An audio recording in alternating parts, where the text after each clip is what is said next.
안녕하세요. 사연채널 여러분. 저는 경기도의 한 브랜드 아파트에 거주를 하고 있는 30대 중반의 여자입니다. 제 소개를 해야 하는데 어쨌든 사는 곳부터 소개를 해서 괜히 송구스럽네요. 요즘 경기도 좋지 않은데 말이죠. 하지만 저는 오늘 이 사연을 시작하기에 앞서 제가 사는 곳에 대해서 꼭 언급을 해야만 합니다. 정말 필요한 소개말이거든요. 저는 고등학교만 졸업을 했지만 일찍이 사회에 뛰어든다고 산전수전 다 겪어낸 사람입니다. 친정 형편이 좋지 못해서 대학을 가지는 못했지만 애초에 저조차도 공부에는 뜻이 없었어요. 그래서 어떻게든 돈을 벌어보려고 열심히 그쪽으로만 공부를 했고 여기저기 안 해본 알바가 없을 정도로 돈 버는 일에는 죄다 뛰어들만 살았습니다. 지금에야 공부보다도 하고 싶은 일이나 돈 버는 일을 하는 것이 더 중요하게 여겨지지만 그 당시만 하더라도 공부가 전부인 양 하던 분위기였거든요. 그래서인지 주변 사람들 눈초리도 받고 참 별거 아닌 것에 자존심도 많이 상해버리곤 했어요. 하지만 독하게 마음먹고 친정의 보탬이라도 되겠다며 열심히 일을 했습니다. 그러면서 평생 엮이기 싫다 생각이 들 정도로 지독한 사람들도 수두룩하게 만나봤고요. 그 덕에 저는 어린 나이 때부터 사회 경험도 쌓은 동시에 인간관계에 대한 교훈도 많이 얻었답니다. 울기도 많이 울고 좌절도 많이 했습니다. 다 포기도 하고 싶었고요. 하지만 참고 살다 보니 운이 좋았는지 일은 잘 풀렸어요. 수중에 있던 돈으로 시작했던 사업이 잘 풀렸고 지금은 사장 소리를 들으며 갑질 않는 사람들하고는 멀찌감치 거리를 두며 살 수 있게 되었거든요. 제 직원들을 두고서 베풀며 살 수도 있게 되었고 열심히 일만 하느라 결혼 따위는 못할 줄 알았는데 남편을 만나게 되어 결혼도 하게 되었네요. 지금은 남편이랑 같이 동업을 하고 있고 열심히 살면서 벌어모은 돈으로 브랜드인 아파트 하나도 장만을 했답니다. 대출은 전혀 없고요. 제 노력의 보상이라 생각을 하며 소중하게 여기고 사는 중이에요. 참고로 이 집의 지분은 제가 60% 정도이고 남편보다 더 많이 가지고 있고요. 어디 나가서 내 집이 아파트라는 자랑을 해본 적도 없었고 그걸 자랑하려고 말을 꺼내봐야겠다는 생각을 해본 적도 없었습니다. 사업용으로 쓰는 SNS 말고는 제 개인적으로 저를 드러내기 위해서 사용하는 SNS도 없었기 때문에 그런 걸 공유할 일도 없었죠. 단지 집으로 들어가고 아늑한 침대 위에서 잠이 들 때마다 고생했던 과거로부터 벗어나게 되었다는 감사함 정도는 늘 생각했던 것 같네요. 하지만 겸손하고 감사해하면서 사는 저에게도 여전히 파리는 꼬였습니다. 이렇게 살면 주변에 비슷한 사람만 모이게 될 줄 알았는데 잘 살아보려고 해도 파리 같은 사람들은 여전히 꼬이더라고요. 특히 시댁 사람들의 경우에는 제가 안 보겠다고 안 볼 수도 없는 존재들이었기 때문에 관계에 있어서 어려움이 훨씬 더 컸답니다. 저희 남편 정말 좋은 사람이에요. 일도 열심히 하고 그렇게 일을 위해서 가정을 위해 돈을 모으기만 할 줄 아는 멋모르는 사람이었죠. 그렇게 일하고 책임감 강한 모습에 제가 반해서 결혼까지 오게 된 것이기도 하고요. 하지만 남편의 가족을 두고 보면 정말 욕할 일이 천지빛가인 사람이었습니다. 신이 제 남편에게 모든 걸 다 줬는데 딱 하나 가족만큼은 완벽하게 만들어주지 못했구나 싶었을 정도로 시댁 식구들은 제 남편의 흠이었어요. 시댁에 돈이 없는 것도 아니고 시아버지가 회계사셔서 나이 먹으신 지금까지도 수입은 있을 만큼 능력이 되는 분이셨어요. 시아버지가 그 와중에 부동산에 관심이 많아서 집도 두 채 가지고 계실 만큼 물려줄 재산도 조금 쌓아두셨었고요. 그런데도 그런 여유 있는 집안에서 마음은 하나같이 쫌생이들이더라고요. 까탈스럽기는 또 얼마나 까탈스럽던지요. 뭔가 매사에 불만이 늘 많았습니다. 시아버지는 돈도 가지고 있고 직업도 있고 아들, 딸이 모두 다 시집 장가도 가서 잘 살고 있음에도 불구하고 매사에 늘 불만이셨어요. 돈을 더 벌어야 하는데 더 벌지 못하는 것에 불만이 있으셨고 사는 집이 아늑한 전원주택인데도 불구하고 잔디 관리가 힘들고 벌레 관리가 힘들다면서 시댁 갈 때마다 제 앞에서 하소연만 하셨답니다. 기분이 막 좋다가도 시댁에 가서 시아버지 불평 듣고 있으면 제 기분이 다 나빠지더라고요. 전 일을 잘 해내고 있다고 생각을 했음에도 불구하고 일이 그러다 한순간에 꼬꾸라질 수도 있는 거라면서 부동산을 사라는 말씀도 귀에 딱지가 않도록 해대셨답니다. 제가 관심이 없다는데도 불구하고 그렇게 살다가는 돈이 별로 안 모이게 될 것이라면서 신이 나 쓴소리만 해주셨죠. 하여간 아버님이 마음에 안 드는 저였는데 그런 아버님의 성격을 쏙 빼다 닮은 사람이 하나 더 있었어요. 바로 신우였죠. 이 집안의 장녀이자 시아버지를 쏙 빼다 닮았던 신우이는 저에게는 시아버지만큼이나 아니 오히려 더 천적과도 같았습니다. 저보다 나이는 고작 3살밖에 많지 않았는데요. 나이대가 비슷해서 그런지 늘 이상하리만큼 신우하고는 비슷한 일들이 꼬였어요. 이를테면 같은 시기에 대학에 진학을 하고 또 같은 시기에 대학생활을 보낸다거나 사회생활을 했다는 것, 그리고 또 같은 시기에 결혼하고 자식을 낳고 말고의 중대사항을 결정해야 하는 것들까지도 말이에요. 그리고 신우는 그 모든 것들을 저하고 비교해가며 자신의 입장을 지켜 세우려고 하는 것만 같았습니다. 제가 대학을 나오지 않고 바로 사회생활에 뛰어들었던 것 가지고 그래도 공부는 했어야 하지 않나? 라며 기분이 나쁠 만큼 빈정을 대기도 했네요. 좋은 대학을 가는 건 더 나은 사람들을 사귀기 위해서이기도 하단 말을 하면서요. 참고로 신우는 좋은 대학을 나왔습니다. 제가 무슨 딴지를 걸 수 없을 만큼 신우는 자기 입장에선 맞기만 한 소리를 했어요. 그러니 저도 대학을 못 간 게 아쉽지만 그렇다고 후회가 되진 않아요. 지금 저는 잘 살아가고 있으니까요. 라고 하며 난 괜찮다는 걸 최대한 충분히 어필하려고 했죠. 하지만 그렇게 말을 하더라도 신우의 입은 다물어지지가 않았네요. 왜냐하면 잘 살고 있다는 제 말에도 신우는 토를 살려고 했거든요. 제가 비록 대학을 나오지는 못했어도 열심히 사회생활을 하며 일을 했고 지금은 내 사업을 하며 사장 소리를 듣고 있는 사람인데도 신우는 그 사실 자체를 인정하기 싫어하는 듯 보였습니다. 좋은 대학을 나온 신우는 경력단절로 지금 가정주부로 사는 중인데요. 그게 스스로 굉장히 인정하기 힘든 모습이었나 보더라고요. 저는 그저 신우를 보며 아무 생각 자체를 하지 않았어요. 질투, 부러움, 그런 것조차 전혀 없었을 만큼 신우 인생에는 관심 자체가 없었습니다. 하지만 신우는 제가 자신을 내려보기라도 하는 줄 아는 건지 사사건건 일하는 걸로도 시비더라고요. 그렇게 벌어서 건강이라도 나빠지면 어쩌냐고 하면서 볼 때마다 제 얼굴이 보기 안 좋다는 말을 했고 또 저희가 신혼집을 바로 브랜드가 있는 아파트로 사서 들어가 버리자 사치가 심하다고 하면서 제 뒷담화를 까기도 했었답니다. 그 뒷담화를 시어머니 앞에서 까다가 저희 남편한테 걸려 홍군형이 났고 저는 그 모든 얘기를 멀찌감치서 듣고 있었지만 끝끝내 모른 척을 했었어요. 자신이 보잘것없으니 남의 인생을 폄하하는 것이 아닌가 싶었거든요. 신우를 안쓰러운 사람으로 봐줘야 한다 생각했었습니다. 하지만 문제는 그 후였어요. 신우가 시아버지로부터 아파트를 증여받았어요. 원래 증여를 받은 건 다른 곳에 있는 아파트였는데요. 그 돈으로 글쎄 저희 집 아래층을 사버린 겁니다. 같은 브랜드, 같은 아파트, 같은 동 바로 아래층으로 신우가 이사를 들어온 거예요. 왜냐고 묻지 마세요. 저도 모르니까요. 저 또한 수십 번은 넘게 생각하고 스스로 되물었었습니다. 왜 하필 친하지도 않고 그렇다고 각별한 가족에도 없는 남동생의 집 아래층으로 이사를 들어온 건가 싶어서요. 하고 많은 아파트가 대한민국 땅덩어리에 있는데 왜 하필 그 많고 많은 아파트 중에서 우리 집 아래층으로 온 건가 싶어 말이에요. 원래부터 신우란 시댁 식구들이랑 모두 다 한 경기도권에 살고 있어서 언제라도 가까운 곳에서 이웃 사촌으로 살 가능성은 있었답니다. 하지만 바로 위아래층에 이웃으로 살게 되니 괜히 긴장은 되더라고요. 신경을 쓰지 않고 살려고 하더라도 은연중에 신우를 신경 쓰게 되었고 괜히 출퇴근을 하거나 장을 보러 나가는 길에조차도 엘리베이터 안에서 신우를 만나게 되진 않을까 하는 긴장이 들기 시작했어요. 이왕이면 안 보고 안 마주치는 게 좋은 신우인데 마주치게 된다면 과연 내 기분이 괜찮을런가 싶어 걱정이 들었거든요. 아무튼지 간에 이웃이 된 신우랑은 최대한 마주치지 않게 바랬습니다.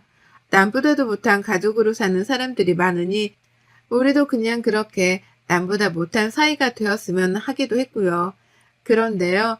저는 한 달에도 그리고 어쩔 땐 하루에도 몇 번씩이나 신우로부터 연락을 받게 되었답니다. 이렇게 연락을 자주 할 사이가 아닌데 이웃으로 엮이게 되면서 별 황당한 연락을 다 받게 되었어요. 바로 층간소음 유발자라는 이유 때문에 말이죠. 저희 부부가 층간소음을 유발한다더라고요. 자신들한테 말이에요. 저희 부부는 아이가 없습니다. 누구 하나 집안에서 뛰어다니거나 층간소음을 유발할 가능성이 있는 사람은 있지 않았어요. 물론 어른들도 층간소음을 충분히 낼 수는 있습니다. 하지만 문제는 저희 부부가 둘 다 일이 바빠서 평일 하루 종일은 거의 집안에 있지 않다는 것이었습니다. 평일 내내 집에 있지 않는 건 물론이고 주말이 되어서도 대부분은 일을 하러 나가거나 몸이 피곤해서 침대 혹은 소파랑 한몸이 되어 붙어 살곤 하는 편이었어요. 하지만 신우는 그런 저희 생활의 패턴을 잘 알 것임에도 불구하고 층간소음을 유발하는 집이라는 이유로 저희 집 문을 두드리고 인터폰을 날렸답니다. 어쩔 땐 저랑 저희 남편의 핸드폰을 통해서 바로 컴플레인을 걸고자 한 적도 있었고요. 이유는 늘 두 가지였습니다. 하나는 진짜로 층간소음을 들었다는 이유였었고 또 하나는 층간소음을 내지 않게 하기 위해서 미리 연락을 했다는 거였죠. 정말 살다 이런 이웃은 처음 겪어봤습니다. 이런 부류의 사람도 정말 오래간만에 다시 만났고요. 보통 층간소음이 유발이 되면 아래층에서 힘들어하는 건 당연한 거죠. 그 소음이 다른 곳도 아닌 집안에서 난다고 생각하면 저 같아도 힘들고 화날 것입니다. 하지만요, 앞서 말씀드렸듯이 저희는 하루 종일 집 밖에 나가 있거나 들어오더라도 최대한 적게 움직이고 생활하는 사람이었어요. 그런데도 불구하고 신우는 약간의 움직임에 민감해진 사람인 것처럼 니들 방금 집에 들어왔니? 라고 전화를 하더라고요. 집에 있는지 없는지 확인하겠다는 것처럼 바로 인터폰을 날리기도 했고요. 실제로는 저희 부부가 둘 다 밖에 있을 때에도 전화를 해서 층간소음이 들린다며 묻지도 않고 따져댄 적이 있었습니다. 그래서 제가 우리 지금 집에 있지도 않은데 어떻게 층간소음이 난다는 거예요? 라며 화를 냈거든요. 한두 번도 아니고 너무 예민하게 구니까요. 그런데 신우가 그러더라고요. 한치의 망설임 없이 딱 이렇게 말했습니다. 밖이라고? 분명히 들었는데 아니 나는 그냥 이런 전화를 미리미리 해서 층간소음이 유발되지 않도록 하려는 거야. 주의를 지속해서 줘야지 이런 일들은 해결이 되는 거라고. 라고 말이에요. 환장할 노릇이었죠. 어른들이서 사는 집인데 아래층에 사는 신우 하나를 위해서 바닥에 층간소음 방지용 매트리스라도 깔아놓고 살아야 하는 건가 싶었습니다. 뭘 어쩌라는 건가 싶은데 신우는 멈추질 않았어요. 마치 의도적으로 내 집 아래에 이사를 와서는 의도적으로 사사건건 시비를 걸려고 작정을 한 사람 마냥 연락을 취했죠. 평소에 시댁에 모였을 때 말고는 따로 만날 리도 없었는데 이런 식으로 만나서는 신우랑 얼굴 한 번을 더 봐야 했답니다. 신우는 그걸 즐기는 것 마냥 저희 집에 오기도 하고 저희를 아래층으로 불러내기도 하면서 층간소음에 대해서 이야기를 나눴어요.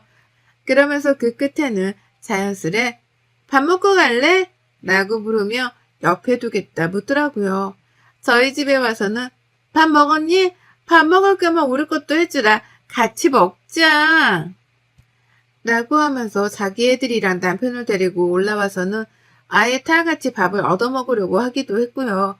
이게 한두 번도 아니고 계속해서 같은 시기의 문제가 같은 식으로 되풀이되고 같은 식으로 끝이 나다 보니 그제서야 알 것도 같았습니다. 혹 신우가 하루 종일 집에서 보내며 심심했던 걸 저희 부부한테 화풀이로 풀고 있는 게 아닌가 말이죠. 이게 화풀이인지 아니면 재미삼아 그러는 건지는 모르겠으나 저희 부부한테 컴플레인을 거는 걸로도 모자라 어쩔 땐 집주인 행세도 하더라고요. 집에 매트를 여기 깔라 하기도 하고 침대를 다른 방향으로 두라고 하기도 하고 그러다 그 끝에는 밥을 먹었는지 물어를 보는데 느낌이 쎄했습니다. 이러다 신우가 시어머니를 빙자해서는 내게 평생 시집살이를 하는 게 아닌가 하고 말이죠. 평생 같은 이웃사촌으로 한 아파트 한 동에 살게 된 것만으로도 소름이 쫙 끼치는데 유발도 안 하는 층간소음에 대해서 불평을 들으며 내 집안에서 제멋대로 살지도 못하게 되었구나 싶어 한탄스러웠습니다. 그러며 자연스레 저도 화가 났고 남편도 슬슬 인내심의 바닥을 보이는 듯 했어요. 가장 먼저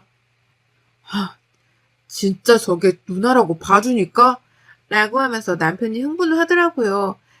일상생활에 피해까지 바닥에 불보듯 뻔히 보이기 시작하니 더 이상은 이렇게 못 산다며 저희 부부가 급기야 들고 일어나기로 결심을 했답니다. 그리고 이런 결심이 오래 서지도 않았던 때에 신우이는 아무것도 모르는 철분이 마냥 또 인터폰을 걸어왔어요. 혼자 뭐가 그리 신이 났던지 똑똑 안녕하세요. 아래층인데요. 라고 하면서 장난 반 그리고 진담 반이 섞인 말투로 말을 꺼내더라고요. 기분이 확 나빠진 저하고는 달리 신우는 신이 나서 떠들어댔습니다. 또 층간소음이 들리는데 왜 어른들이서 이렇게 쿵쿵거리며 돌아다니는 거야? 나 진짜 몇 번을 말하니 매트 하나라도 사서 이런 건 미리미리 방지를 하라니까? 라고 하면서 연소를 늘여놨죠. 그리고 저는 그 말을 다 듣기도 전에 신우의 말을 잘라먹고 대뜸 화를 냈죠. 어디가 소리가 났는데? 우리 집이 맞긴 맞아요? 이제 막 퇴근에 들어와서 힘들어 죽겠는데 짜증나게 진짜. 라고요. 얘도 안 키우는 집에서 층간소음으로 이렇게 컴플레인을 매일같이 받는 건 우리 집이 유일할 거라면서 신우한테 급격히 화를 냈습니다. 그렇게 귀가 예민하다 못해 못 참겠으면 전원주택이나 가서 살 일이지 왜 아파트에 들어와서는 이웃한테조차 피해를 주냐고요. 하지만 신우는 말을 멈추지 않았어요. 내가 하루 종일 집에서 조용하게 있다가 니들만 오면 귀가 예민해지는데 그럼 어쩌니? 내가 기껏 이렇게 말을 해줘서 이웃 피해를 하는 법을 알려주려고 했는데 너 말하는 태도 좀 봐라. 그렇게 인내심이 바닥이니 공부는커녕 대학도 안 가고 생고생해서 일이나 하고 있지. 내가 너 이럴 줄 알고 미리미리 교육을 시켜주려고 전화를 한 거야.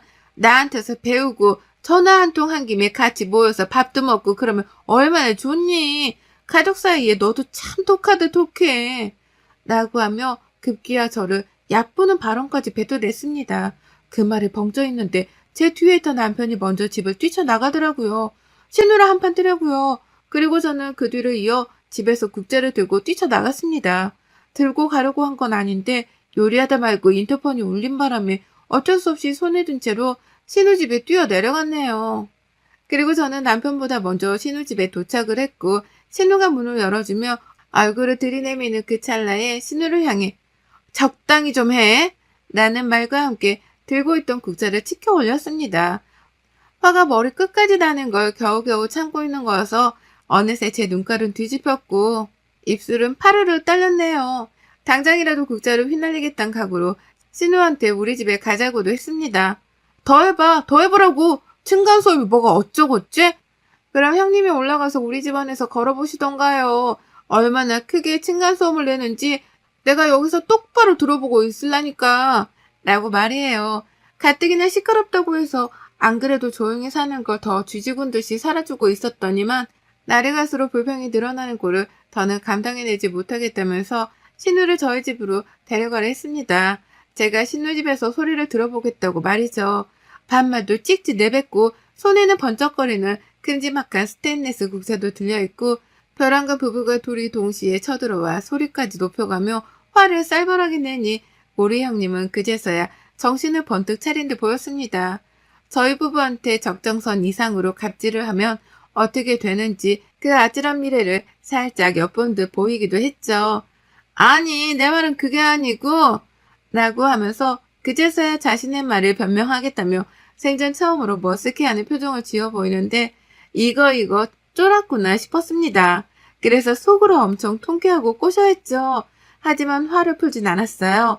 신우한테는 이대로 쭉 화난 척만 하면서 영 쌩을 까고 싶었거든요. 그래서 신우가 변명을 하던 말던 저는 다 필요 없고 형님의 우리 집에 가서 우리가 걷는 것처럼 걸어보라고요. 형님도 층간소음 내면 내가 가만 안 있을라니까.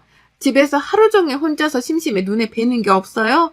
밖에서 일하고 들어와 힘든 사람한테 한두 번도 아니고 정말 참는데도 한계가 있다고요. 라고 하면서 속에서 삭히고만 살던 울분들을 하나둘 토해냈답니다. 그리고 결국 신우는 먼저 그 입에서 사과를 하더라고요. 제 결혼 생활이 그리 길진 않아도 지금껏 제가 보아왔던 신우 모습이란 게 있잖아요. 늘 시아버지를 닮아서 그 옆에서 같이 불평을 하고 싫은 말만 골라하며 저를 까내려 하는 내 선수인 사람이었죠. 그런데 그런 신우가 웬일로 말이 없더라고요. 이번에는 남동생까지 달려온 게 걱정스러웠는지 저희 부부 눈치란 눈치는 다 보더니만 급기야 미안하다고 다시는 전화를 걸지 않겠다는 말까지 입 밖에 내뱉었습니다. 미리미리 층간소음을 예방하기 위해서라도 전화를 걸어대던 신우였는데 웬일로 그런 사적인 전화조차 하지 않겠다며 스스로 약속을 했죠. 급기야 제가 그 말을 믿지 않은 채 화가 난 채로 집에 돌아가려고 하니 제 손을 부여잡으며 매달리다 집 안으로 급하게 뛰어 들어가더라고요. 그리고는 세상에 비닐봉다리 안에서 과일 사과를 담아주는 거예요. 얼음골에서 온 귀한 사과인데 이거 받고 화풀라고요. 자기가 가족이고 하니까 누구보다 편한 마음으로 안부 인사를 물을 겸 연락을 취했던 거고, 그런 김에 이왕이면 이웃들끼리 잘 지낼 수 있도록 층간소음에 대한 가르침을 주려고 한 거라고 말이죠. 끝까지 들어봐도 신우 주장은 너무나 터무니없었습니다. 그저 신우로서 며느리한테 할 수 있는 갑질이란 갑질은 다 한 것 말고는 설명이 되질 않았죠. 하지만 저도 뭐 들어주는 척은 했어요. 물론 여전히 화가 난 표정으로 어디 한번 끝까지 나불거려 봐라 라는 마음으로 말이죠. 그리고는 신우가 주는 사과를 받아채고는 고맙단 인사도 안 하고는 쌩하고 제 집으로 올라왔습니다. 뒤에서 남편은 여전히 화가 안 풀린다며 신우랑은 눈도 안 마주치고 저를 뒤따라 집으로 올라왔고요. 그리고 그날 신우가 미안했다며 다시 한번 인터폰으로 연락을 해왔는데 우리 남편 그 인터폰을 받자마자 전화하지 말라니까 라며 집이 떠나가라 소리를 질러버렸어요. 그 바람에 신우는 더 입도 뻥끗거리지 못하고선 그 길로 인터폰을 끊어버렸답니다. 그리고 저희 부부는 그날 신우한테 조금의 미안한 마음도 없이 아주 제멋대로 집안을 돌아다녔답니다. 더 이상은 밑에 집에서 전화가 걸려올 것이라는 걱정 따위도 없이 아주 가볍고 편안한 마음으로 제 집안을 휘젓고 다녔어요. 보통 같으면 힘들어서 그냥 누워있고 말 날이었는데 신우를 본보기 삼아가며 아주 열심히요. 진작에 홍군형 내주면서 내 집을 편안히 여기며 살았어야 했었는데 조금 늦게 화를 표출한 저희 부부의 실수도 있는 것 같습니다. 그 실수를 만회하며 지금이라도 내 집은 내 집답게 편안히 살아보려고 해요. 예민하고 할 일 없는 우리 신우는 연락도 못하고 혼자 얼마나 끙끙댈런지, 또 얼마나 더 오래 끙끙대며 연락을 안 할 수 있을지 저희 부부는 돈을 시퍼렇게 뜨고 지켜볼 겁니다. 여러분의 생각은 댓글로 남겨주세요. 오늘도 시청해주셔서 정말 감사합니다.